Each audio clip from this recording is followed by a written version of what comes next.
eWaste is being created for no reason at all. So she ran across this article around the pregnancy tests. Well, it turns out when you actually break that thing down, that digital component has nothing to do with how the pregnancy test is read. It only has to do with displaying a pregnant or not pregnant message on a screen. You're still getting the exact same test, but because it has the appearance of more technology and maybe more accurate, it can sell it for a lot more. Doesn't do anything better, but it does create more waste.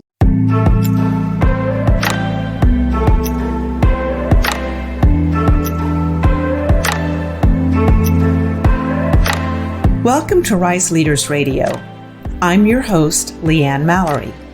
As a leadership coach, I work inside organizations and I focus on helping leaders achieve their whole person potential and meaningfully contribute to their organization's mission. With this podcast, I share leadership best practices, developmental approaches, and stories of exemplary leaders.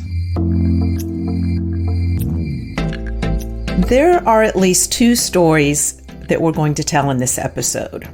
One is a story about business leaders recognizing a gap in an industry and creating a sustainable solution for that gap. And it's also a story about how Hillary and Joel Patterson dove into the bigger issue they saw and recognized they had the chance to tell a bigger story that literally has ripple effects around the world. They're actually telling this story through a documentary that they've created. It will be released on September 17th, 2020 at 7 p.m. Central Time. It's called Silicon Mountain, and I will be providing links to the documentary in both the show notes and on my website, which is rise-leaders.com. Hillary and Joel Patterson are founders of the Vested Group. It's the kind of business that many people don't even know about, and I'm one of those people, so I'm just going to pass the baton right over to Hillary and Joel right now and ask you all, one of you all, to stand up or step up here and tell us about the Vested Group, what you all do, and a little bit about who you are as well, and then we'll just roll right into this passion project that you've gotten into. Sure. Thanks, Leanne. So I began working in what's called the ERP space in the late 90s. And what ERP is, it stands for Enterprise Resource Planning, which doesn't really mean anything to anyone. It's really about enterprise software and what it takes to implement a new system to run a business. So a lot of your listeners probably use QuickBooks as an example. And as companies grow or get more complex, oftentimes QuickBooks can't keep up with what they need to do. You can't configure it, or you bought a new company that's in a new service line or something like that. And so they have to replace that system to run their accounting, to run their inventory control, maybe for order entry, even their e-commerce site. And so what we do is we work with an Oracle product called NetSuite. And that's kind of the next logical step for companies as they get bigger or more complex. And so we go in and provide all the services around that. We define requirements. We help them lay out what their future vision is. We provide the data and the reporting so that they can run their business more effectively. So all of that takes a lot of services around training and implementation and support. And that's what our business does. We're based in Plano, just a suburb of Dallas. And traditionally, we're a company that likes to work all in one place because we love the collaboration, and we're all about culture being our primary goal, and making our purpose actually at the Vested Group is the best job ever. And so what we're trying to do is create a situation where when you're sitting down with your grandkids someday and they say, hey, tell me about your best job. Where did you like working the best? We want you to think of your time at the Vested Group. And so we've built an environment and a culture to support that. And like everyone else, COVID has kind of hit us a little bit, and the work from home environment has made it more of a challenge. But we continue to make culture our primary goal. And we also believe that what we've done with the e-waste industry is a big player in that. And you want me to just kind of talk a little about how we dove into it? Yeah, let me stop real quick and ask. So when the Vested Group was formed, when? How long have you been in business? We began in 2011. Okay, so you're still a fairly new company, and the two of you started it together. Hello, Hillary, let's get your voice in there. Actually, no, we did not start it together. I did not come into working for the company until it was about a year old. Okay. When it got a little bit bigger and he needed a little more help. So then I started doing our internal accounting and HR management. All right, great. Hillary was a very successful ER nurse for a lot of years. So she got stretched in learning accounting and being in a business environment when she was used to a little more high energy and a lot different problems to solve. Oh, how interesting. I did not know that about you. Wow. You are in a completely different industry and you would be having a very different life right now if you were still an ER nurse, huh? Indeed. But, actually, I really liked accounting. It was great. It was good to learn. It is kind of a challenge. You feel a sense of accomplishment when you walk in and learn something as an adult, kind of from the ground up. So it was great. Yeah. Absolutely. And about how big is your company right now? And is everyone located in Plano? We're about 60 people, and I'd say about 90% of that is in Plano. We also have some offshore development teams in India and in Uruguay of all locations. But so total, we're probably 75 people or so. But yeah, we are largely, and really when we hire people that want to be in the office in Dallas. Great. All right. So yes. So now tell me how you got into the electronic waste recycling. How did that even show up on your radar? Sure. So traditionally, we do a lot of work in industrial manufacturers. So as an example, we've got clients that manufacture wire and cable, or valves, or anything that really takes kind of a work order to build something. We have a lot of experience around that. In 2013, I was pulled into a client in Oklahoma City that was in the eWaste business. I didn't really know, kind of what that was, but not really. And really, they referred to themselves as an ITAD company. So you'll hear that acronym used a lot, and that stands for IT Asset Disposition. And that's really around companies that have to take in items, and then there's a government certification called R2 that requires them to certify what they did with that, and then also certify that they did not put anything into a landfill. So they have to take stuff in and use it for good. And I didn't really know what that meant at the time. Went to Oklahoma City and did a tour of their warehouse, and it was kind of a mess. They were traditionally, they as a company had kind of grown up as they were hustlers. They knew people, and they knew how to buy stuff and then sell it to somebody else for a profit. And they just sort of fell into the industry. And so they had built some systems to support their business, but it was all based on QuickBooks and Microsoft Access, and it wasn't supporting their growth. As you might imagine, this industry has a lot of growth potential. Everybody uses electronics every single day, and what we do with it is really what drives these organizations. Yeah, I'm actually having these visions of like Repo Man or something, and it's not far off. kind of a Wild West, where people could just kind of collect things and just wheel and deal. I never thought of the industry that way, but that visual just came up for me as you were talking about it. We use this Wild West acronym or cliche, I should say, multiple times, and still do. It's still kind of a Wild West in that industry. They're starting to grow and get more sophisticated, which is sort of where we come into play. But there is no doubt it's a very mom and pop type driven industry that is starting to consolidate and get bigger, which will bring control and process and everything else. But your image is pretty spot on, really. These guys, not only were they doing e-waste, they were doing things like scuba equipment. One of the guys was actually a pea farmer. So that was his day job, was farming, and then he would come and help sort out electronics that had come in the dock that day during the evenings. It was a little bit crazy. Yeah. So what did you do? So we went in and we helped define what their new company was going to look like, right? So defining what those processes were. And like I said, we implement a product called NetSuite. And NetSuite, when you go into an implementation, you assume that it's going to be able to do 80 to 90% of the functions that a business needs, just out of the box, without us doing any customization or anything like that. But with these guys, it wasn't quite that way. It still did most of what they needed, but a lot of what they needed was completely backwards to a normal process. So like a manufacturing process, like I was saying earlier, you start with an idea of what you're going to build, and then you put a recipe together to build that. This is the exact opposite. What they would have is a truck would back up to their dock. They would open up the gate, and they would have no idea what's in it. All they did was sign a PO for that truck. They knew there'd be equipment in there, but they didn't know what. Their job was to be able to take it off the truck, receive it into a system, and then decide how they wanted to handle it. Did they want to put it in a recycling bin? Did they want to break it apart and try to repair it? Did they just want to wipe it down, clean it up, and resell it? So there's a lot of different paths that they can go. And so what we did is we built a system on NetSuite that allows them to manage that flow of material within software. And so they can very easily pull something off. And you think about just an iPhone as an example. An iPhone has all different colors, storage sizes, speeds, versions. I mean, all of those are tracked and managed differently based on what you can do with them long term. And so we built a system to be able to allow them to really give everything that comes in the door a path and a purpose so that it ultimately gets either resold to somebody. And a lot of times that stuff gets wholesaled to other countries, because you think about these items, you and I might be sick of this item because it's not the latest version. But if you send it to somebody overseas, they might be able to get 3, 4, 5 more years of use out of it. So they sell a lot of things like that. Or they'll send it to their service repair department, and they'll invest some time and repair it and then ultimately sell it.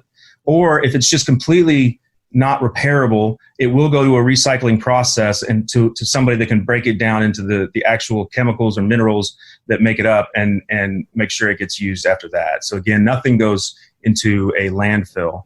So you all designed the system that would allow the tracking of the decision path, and then if it goes to recycling, it's going to track everything so it can be accounted for. Exactly. Almost like if you think it, your phone has a serial number. And so everything that comes in to their warehouse, we assign a serial number to them effectively. And then we have to say, all right, this serial number, we repaired it here. We recycled this one. We just resold this one. Everything has to be certified all the way through the process. And yes, that is done through our system. Well, I think one thing I want to make sure that we address too is that the whole Wild West kind of concept is that it's come a long way. Because I think that's one of the fears that people have is the unknown of what happens if you recycle or drop off your electronics, what's going to happen to them. But it's come a long way since then. And there's certified recyclers. That we want to make sure part of the reason for us making this film was to kind of educate people on what the industry is today, how it works, and the safety of it. Good. And I want to make sure that when we, at the end of our conversation today, that we give people a place to look for that, or you can send it to me to put in the show notes, because that's also really important. It's not just the awareness, but what actions can we be taking? And I understand that through this process that you all have actually created a niche within the ERP industry or with NetSuite, where now this is actually a product that can be used for e-recyclers or maybe any type of recycler. Am I understanding that correctly, that you've actually created a niche there? Yeah, you're absolutely right. And at the beginning, that's what this was. This was a business need, right? And we saw, hey, we've gotten through this really complex project. Let's take this, what we've learned, and let's expand upon it. And really, it was that business need that allowed us to learn more and more about the industry. Because at this point, it's really just one company that we know about. But then as we started researching it more and getting into what's really going on and what the real need is, it became, hey, we can really capitalize on this as a business and really go after this industry and do some good and make some money and make sure that we're doing good business process. But it wasn't until we really started talking to other companies, getting more involved in the certifications and understanding what that really means, that we really became aware of just how big of an issue we were addressing with this one client. I mean, it's something it's hard to put your finger on, just how big and how ultimately how big this issue is going to become if we don't do something about it collectively as a group. Yeah. So tell me at what point that you turned the corner from it just being a business opportunity to you wanting to make the documentary and raise awareness. You're educating people as well on what the options are. So part of this that I think is very interesting as well, that you all have personally funded the documentary. The company itself hasn't invested in the film. Yeah, actually, well, I'm sure a lot of your listeners are familiar with conscious capitalism, but Joel and I were actually at a conscious capitalism conference. Say that 3 times, right? And we happened to see a pay active video that it was a short film, and it was just compelling. I mean, it was an issue that you really weren't aware of, and it gave you a little background on it, had the information in it, and then the actions that you could take. And it was positive. It was like, this is a really good thing. And I think that Joel had toyed around a little bit with some kind of innovative ideas of marketing and stuff, and had thought about a movie, but it really hadn't really gone anywhere. And we both were just like, this is it. This is how we can tell this story, basically, because it's an important industry. And I think, like you said earlier, it literally touches everybody on the planet. And I think that there's a lot of misinformation or confusion about how it works, and what people can do and the value of it. And so that was a major motivation. This is a very educational, fun, and easy way to tell this story. So do you feel like that's what you all have created, is something that's fun and motivational and easy? I think so. I think we've been successful at it, because that is a big point too. You don't want people to walk away with this gloomy, it's hopeless feeling, because it's really not. It's amazing how little people have to do to have a really big positive impact. I think we did a pretty good job of. Excellent. Well, I'm very, very excited to see the film. And I'm also curious, because I'm a person that likes statistics and impact. What are some of the statistics today that you can share about how much goes in? I don't even know if it's landfill anymore, because now we're starting to divert some of it, more and more of it, to e-recyclers. But what are some of the numbers that we're dealing with here in terms of electronic gadgets and things that get tossed? Well, I think that one of the overarching numbers is that only 20% of any of the e-waste in the world gets recycled. So that shows you the potential of growth and the amount can be gained by just recycling our own devices. And part of that, I think too, is recognizing what is e-waste. The things that are in your home, most of us would realize that we have computers or phones or old tablets that are laying around, but even recognizing that a child's toy is something that can be recycled and it doesn't have to just go in the trash can. So I think that understanding that such a small percentage of what is out there that can be recycled is actually being recycled, and what we're losing when we throw those things away. Approximately 400,000 smartphones are thrown away every single day in the United States. Wow. Yeah. That's mind-boggling. Yeah. I know. 400,000. Yeah, it is. And that rolls up to 152 million a year. So it is mind-boggling to think about the number of phones that are out there that could be recycled. $344 million worth of gold in those phones, $46 million worth of silver. And if we don't recycle that, then we have to dig that out of the earth again. So we have to mine that if we don't reuse what we have. And so the environmental ramifications, obviously ongoing and large, something that we can easily take a big hunk out of.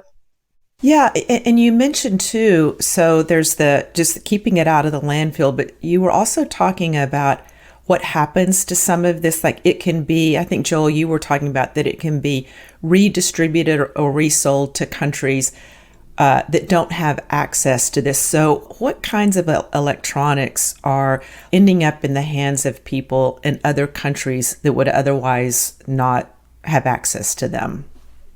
Well, things like flip phones that we haven't used in quite a while in the States, they have a whole other life in Africa. They're more durable and they use them to this day. So, there's things that we stopped using quite a few years ago that are still being used. But laptops are a really easy one to talk about.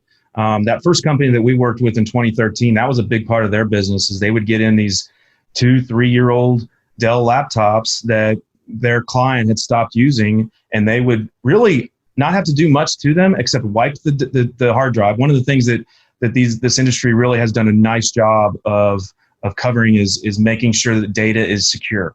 So one of the things they have to do as part of their process is wipe the hard drive, and they actually do what they call a multi-wipe. So it might get wiped like 8 times to make sure that there's nothing left on there.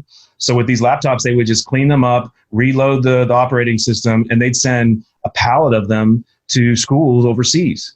And those schools, for what they need a laptop for, they're not working with big data or heavy graphics programs. It's basic stuff. They're learning how to use a spreadsheet, and they're learning how to use a word processor.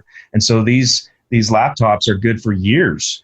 You think about you, me, we've got probably laptops sitting around in a desk somewhere. This closet right behind me has 3 spent laptops that I'm holding on to because I don't know what to do with them. And I haven't wiped it myself.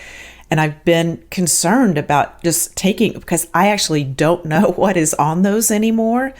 Sure. And it is concerning.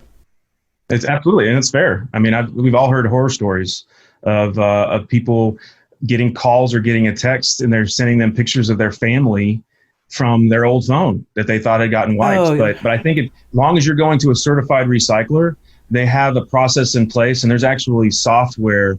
There's companies that make software that does nothing but that. So they've come a long ways with that. As long as you're using somebody reputable, they're going to take care of it.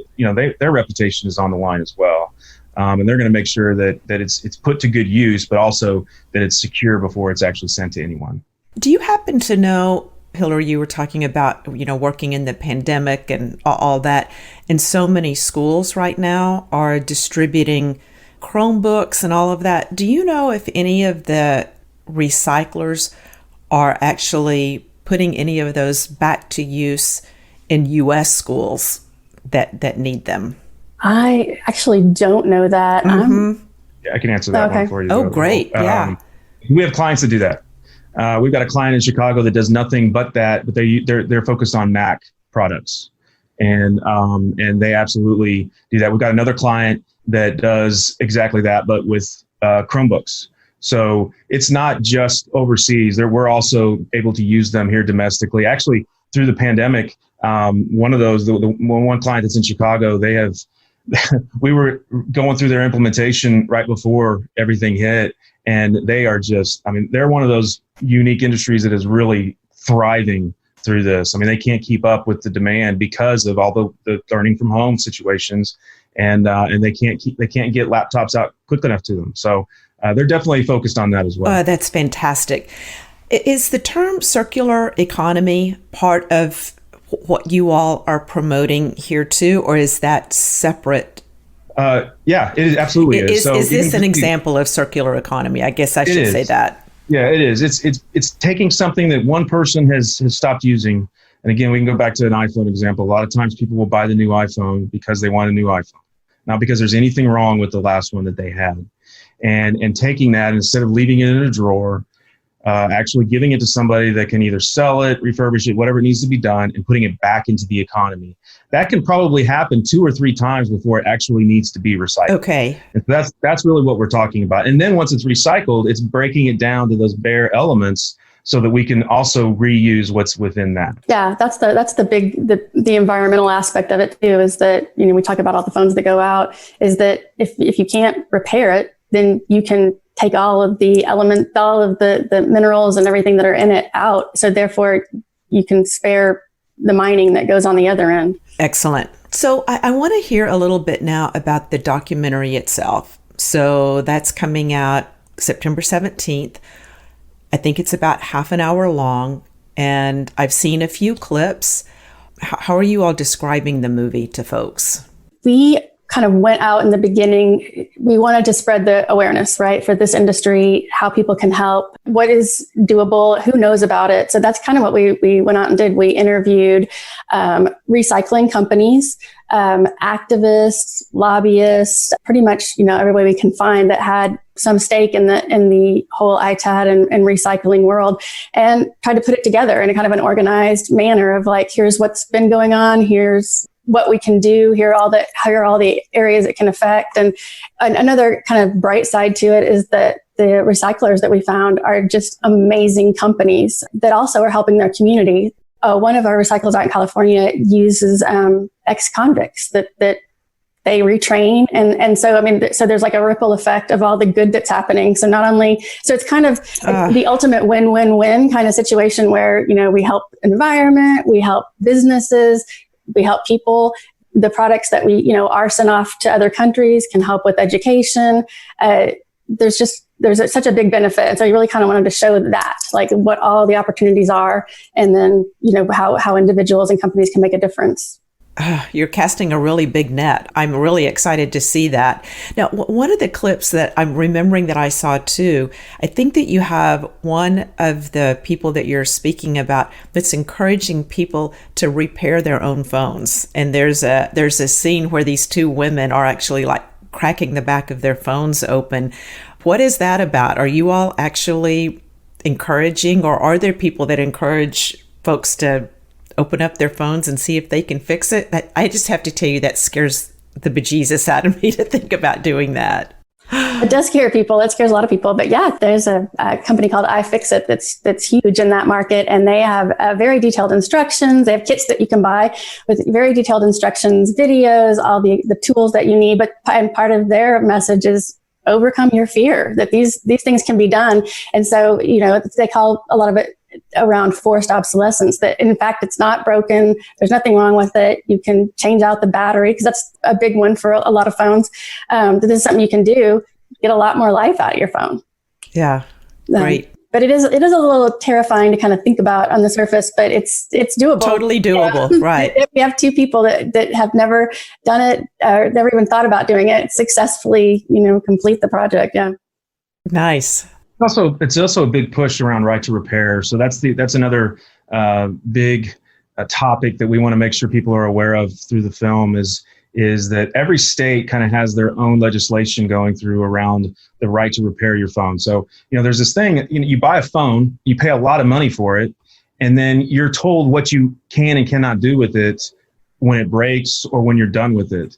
And that doesn't seem right. Right? You should be able to, if you want to repair your phone on your own, you should be able to do that. Well, the reality is, in some situations, people can't repair their phone because they don't have the right tool or they don't have the right process. And those processes or tools are actually controlled by a patent or other things that makes it illegal to actually do that. And that just doesn't seem right. I mean, you paid for it, it's yours. Yeah.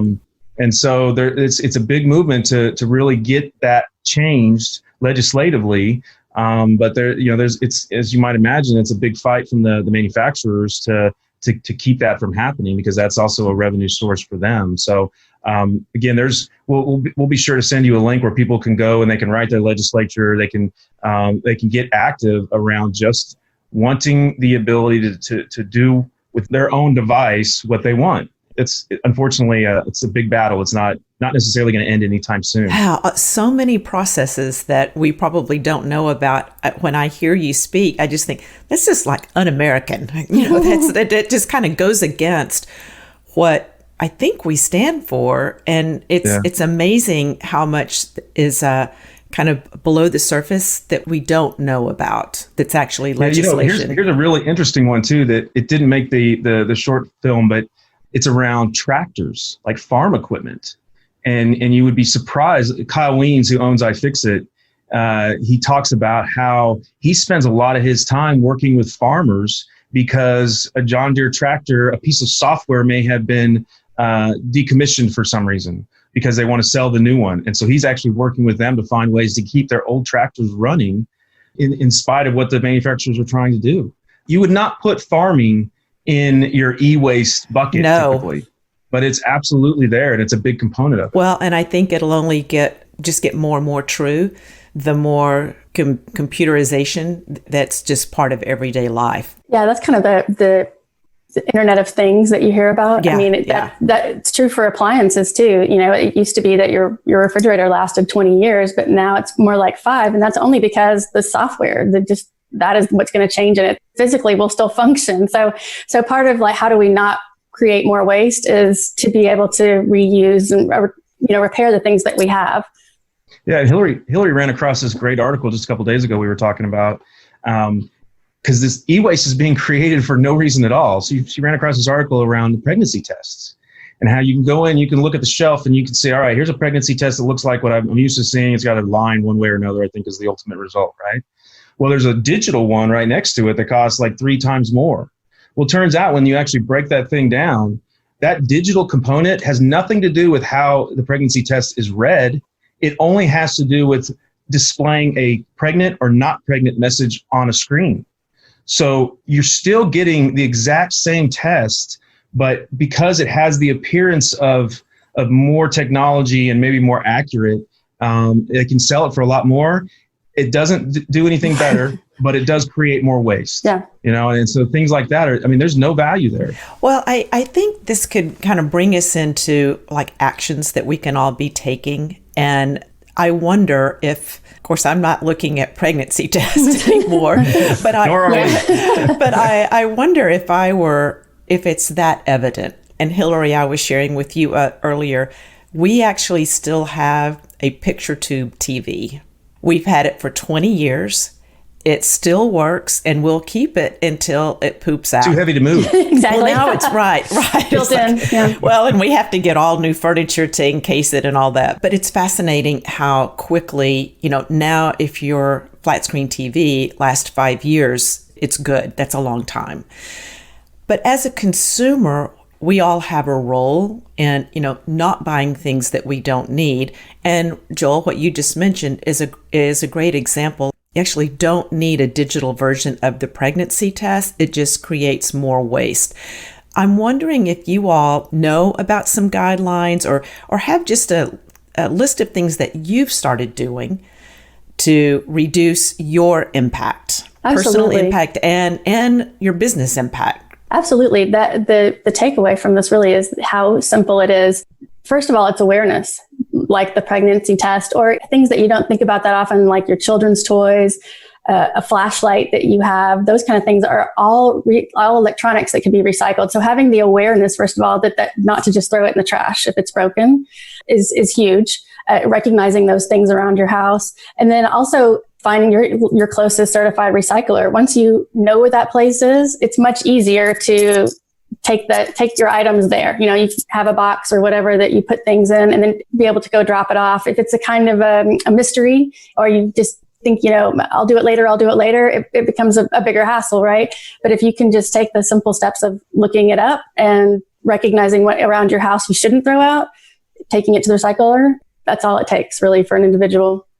So you can just do a search on the internet for certified e-recyclers near me, and I should be able to find something. Yes, it is absolutely that easy. And all right. Yep, you can put in your zip code and find the ones that are around you, and they're everywhere. They're all over the country, and you can go drop your stuff off, and you can know then that, with confidence that your information isn't going to get out, that nothing is going to be, left to pollute, that if parts of it can be reused to make something else, that'll happen. Walk away with the good feeling. Yeah. And then how about as a business? I'm wondering what you all are doing differently at the Vested Group now that you have all of this information. Are you doing things any differently as a business? We only replace our laptops and things when they need to be replaced. But because we work with these recyclers all the time, it's really easy for us to drop them off and know that they're going to be taken care of properly. One thing to also let your listeners kind of feel at ease with this is in this industry, they have almost unlimited demand for their products when they recycle and repair these items that come in. Their struggle as a company is getting the stuff.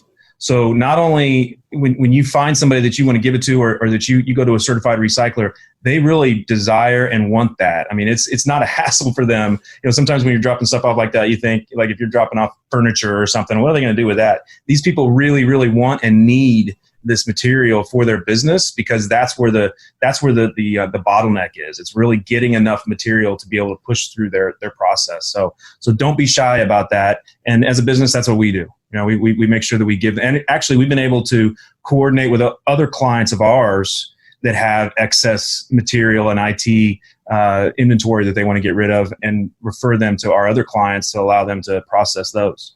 I have never thought about it this way before in the way that you all are talking about it. One part of it is just like doing my part, not contributing to more landfill waste. The other is actually providing materials for other people, like knowing that there's actually a demand for this stuff. It's not just me doing something good, but somebody wants this. Like somebody wishes they could have it. And for some reason, that motivates me even in a different way, like knowing that someone is just waiting for me to please come drop off my stuff. And I was also unsure in the past, would it cost me something? Did I ever have to pay some kind of by the pound fee to have something recycled? And it's not. I understand from my earlier conversation from Hillary is that they want this stuff. It doesn't cost me anything, just the time to get it there. Yep. That's all it is. That's all it is. You can do good. And the one thing that I've taken away from this effort with the film in particular is, as we've allowed people to watch it to get feedback and everything, there's not a single person that hasn't watched it and come away with, wow, I had no idea. Mm-hmm. And that awareness is really, that's what we're looking for. And it's nice when people see it. It's such a simple takeaway, but so impactful. It really makes it a simple message that everyone can respond to. Well, thank you so much. Again, I think it's such a great story that started as a business opportunity and really is ending up, who knows where it'll go from here. But, you all started with the business opportunity and it's come all the way around and spreading awareness in such a way that it's impacting me individually, anybody who listens to this. And so I think that's, for me, that's like the quintessential conscious capitalism or stakeholder capitalism, where you've really created a win-win-win and really big ripple effect. Thank you very much. Best of luck on the documentary launch. I know that it's probably different than what you were envisioning a year ago, and we'll all be online together. I'm just really, really happy for you all. Thank you, Leanne. Appreciate that. Appreciate it. All right. Thank you so much. If you like what you heard today, subscribe to Rise Leaders Radio on your preferred podcast platform. Your ratings, reviews, and shares are also really appreciated.